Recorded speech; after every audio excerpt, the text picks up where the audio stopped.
Chapter 1. For 45 minutes, the little red rental sat in the parking lot. Amanda Barber remained frozen in the driver's seat. She stared through the windshield at the brick building in front of her. The car's engine was off, the keys still hanging in the ignition. It wouldn't take much for her to reach out, turn them, and go back the way she had come. She read the sign on the building one more time, as if reading it would put off the inevitable. Howell's Adult Daycare. It was getting dark. She couldn't sit there anymore. She had promised her stepmother's attorney that she would stick around for a couple weeks. Just a couple of weeks, 14 days, half a month. She had to stop being a wimp. Okay, no more hesitation. She grabbed the keys and tossed them into her purse. She had to get this over with. She left the car and went into the building before she could change her mind. As the door closed behind her with a click that sounded deafening to her own ears, Amanda glanced around. A few older people sat knitting, reading, and talking in small groups. A television droned in the background. A very elderly gentleman sat in a wheelchair in front of a large picture window, his head bobbing as he dozed off. A woman just a few years older than her looked up and spotted Amanda, a frown creasing her forehead. The woman straightened from helping the young man who was sitting at a card table. Amanda wasn't sure what the young man needed help doing. It looked as though he'd been drawing. The woman leaned over and said something in his ear before approaching Amanda. "Can I help you?" "I guess so." A puzzled look crossed the woman's face when Amanda didn't continue. The woman prodded. "Do you need information or a tour of our facility?" "No." The woman squinted in confusion and tilted her head with an unspoken question. As she opened her mouth, Amanda interrupted her. "I'm here for Gregory Barber." She must have said it loud enough, as the young man at the table lifted his head from his project and turned toward them. He laughed loudly and brushed away the hair that fell into his eyes with the back of his bent wrist. An O formed on the woman's lips. "You must be Amanda." Amanda frowned. Of course the woman knew who she was. She bet all of Manning Grove had been waiting for her to show up. "Yes, I'm here to pick up Greg." Amanda bit her lip as the young man rose from the table with a crooked smile. Next thing she knew, he was running toward her, his arms flailing in the air. Amanda automatically stepped back. She really wanted to turn and run, but the young man's arms wrapped around her, squeezing her until she couldn't breathe. The woman grabbed his arms, trying to peel him off. "Greg? Greg, let her go." Greg rocked Amanda back and forth, pressing his head into her chest, squeezing her even tighter. She groaned in pain. "Greg!" "Donna, is this Manda? Is this Manda?" His booming voice vibrated against her chest. "Greg, you are going to squeeze her to death." Greg reluctantly let her go and stepped back, the crooked smile on his face even larger. A bit of spit sprayed out of his mouth as he yelled, "My sister Amanda!" "Yes, Greg, your sister is here to pick you up." Donna turned to Amanda. "As you can guess by now, I'm Donna. I manage this facility." Concern crossed her face. "You look pale. Do you want to sit down?" Amanda shook her head. "No." She took a deep breath, rubbing her ribs, checking for damage. She pulled down her skirt and adjusted the sweater that was askew under her jacket. "No, I'm okay." "Are you taking Greg back to his mother's house?" "Yes." "Have you ever dealt with a special needs person before?" Amanda looked at Greg, who stared back at her with the biggest grin on his face. "No." Greg couldn't stand still. He was fidgeting about and mumbling to himself. Donna frowned. "Oh boy." Amanda didn't want to hear that. Oh boy. What did that mean? She knew that she would be in over her head, but Oh, boy? Shit. Is he ready to go? Donna looked at Greg. Yes. He's very excited to meet his sister, as you can see. She returned her attention to Amanda and lifted her eyebrows. This is for the first time, right? Amanda nodded. She didn't know whether to be ashamed or afraid. Shame was quickly clouding her feeling of fear. She had no doubt that Donna knew the answer to that question before she had even asked it. Amanda was sure that the whole town knew the truth. Double shit. Donna grabbed her arm, pity in her eyes. Look, I'll give you my card. If you have any problems or questions, call me. Greg's a good kid. He's easy to work with, easy to please. Amanda looked at the person in question. He was no kid. Her half-brother was 22 years old. 22. Old enough to drink, vote, join the army. An adult that only acted like a child.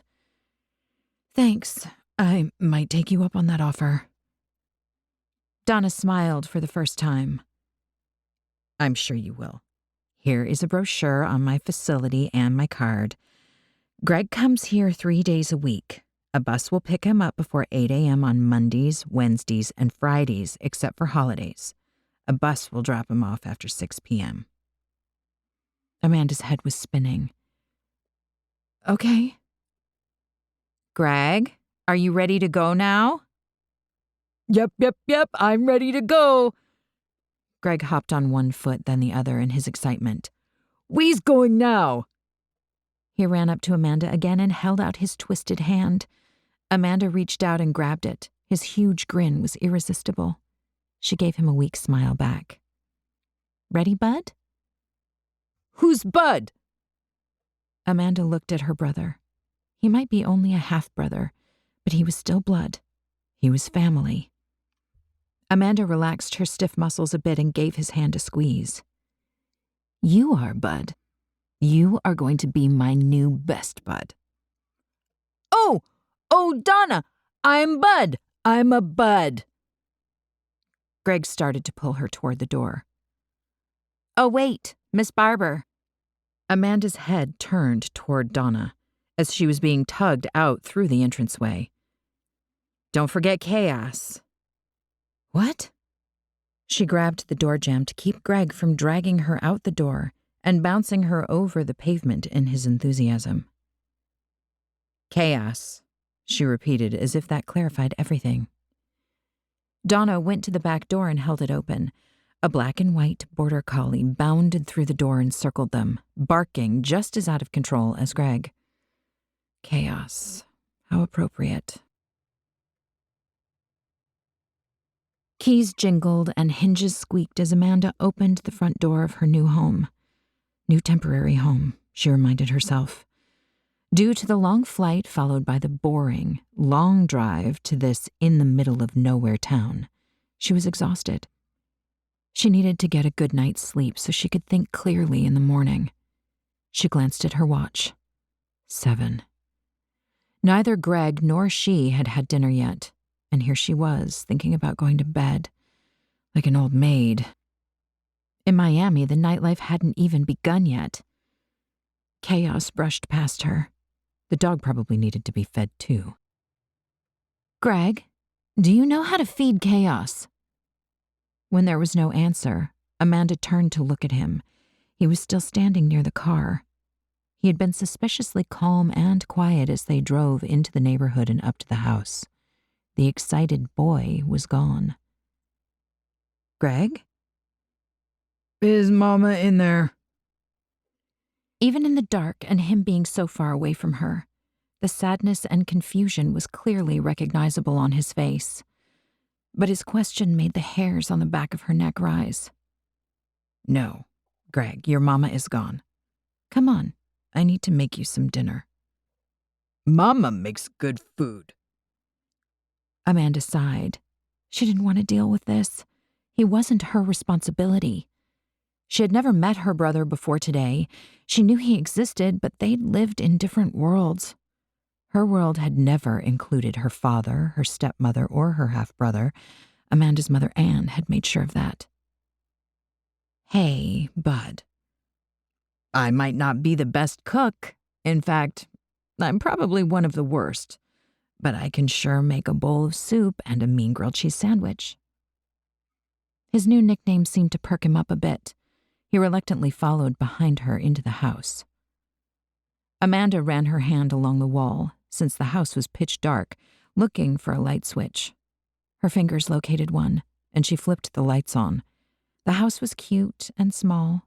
Everything seemed to have a place, and it was really neat. And despite the fact that her stepmother Dolores had died over a week ago, the house seemed relatively clean.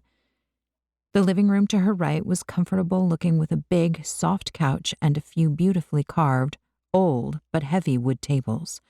Antiques, probably. Most of the decorations on the wall were framed photos. She would look closer at them later, after she got some sleep. One thing Amanda quickly noticed was that there was nothing delicate. No pottery or glass or even small knickknacks. Amanda could imagine why when she heard a crash. She rushed back toward the rear of the house.